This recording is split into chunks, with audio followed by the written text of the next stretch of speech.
Ang pagharap sa emosyon.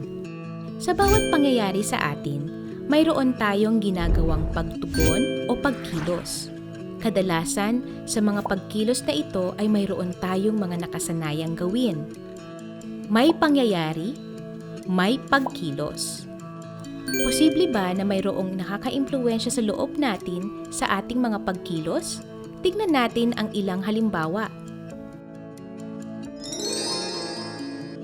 Unang halimbawa, pangyayari. Sinigawan ka. Pagkilos. Sisigawan mo rin. Ikalawang halimbawa, pangyayari. Itinulak ka. Pagkilos. Itutulak mo din o sasaktan o sisigawan. Nakita natin sa mga halimbawa na kapag may pangyayari, mayroon tayong ginagawang pagkilos. Ngunit sa pagitan ng pangyayari at pagkilos ay mayroon tayong nararamdaman. Ang pakiramdam na ito minsan ang nakaka-impluwensya ng ating pagkilos. Ano nga ba ang pakiramdam?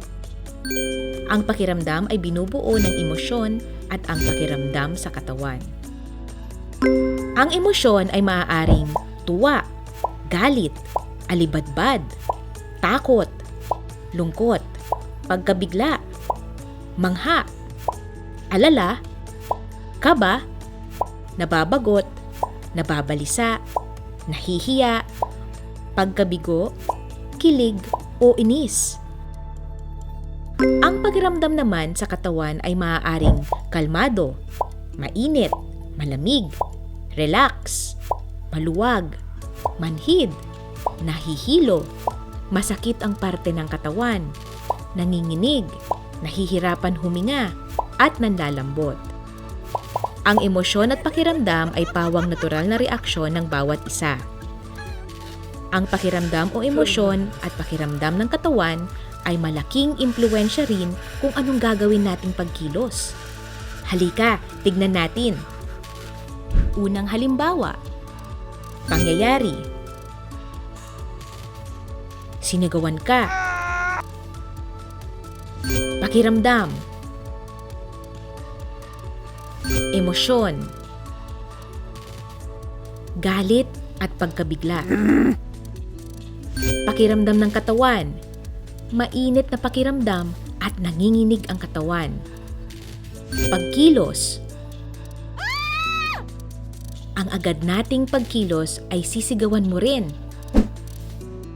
Makikita natin sa halimbawang ito na ang pakiramdam, ang ating emosyon na galit at pagkabigla, at ang pakiramdam sa katawan na nag-iinit ang pakiramdam at nanginginig ang nakaimpluwensya sa ating pagkilos. Ngunit ano nga ba ang kahalagahan ng pagpansin sa pakiramdam o ang pagpansin sa emosyon at nararamdaman ng katawan? Importante na kilalanin ang pakiramdam dahil minsan ang pagkilala sa emosyon o nararamdaman sa katawan ay isang hakbang upang hindi padalos-dalos ang ating pagkilos na minsan ay maaaring makasakit o magdulot sa atin ng kapahamakan. Ang pagpansin sa ating emosyon ay mahalaga. Bagamat hindi natin kayang palitan, ay maaari nating palipasin. Tulad ng matinding galit na maaaring magdulot ng sakit at sama ng loob sa isa't isa. May mga bagay na pwede nating gawin kapag naramdaman natin ang hindi kaaya-ayang damdamin. Ilan dito ay ang paglalakad, paghinga ng malalim, at pagbaling ng atensyon sa ibang bagay. Tignan natin ang posibleng epekto kapag ginawa natin ang ilang estratehiya. Pangyayari. Sinigawan ka. Pakiramdam. Unang bahagi ng pakiramdam ay ang emosyon.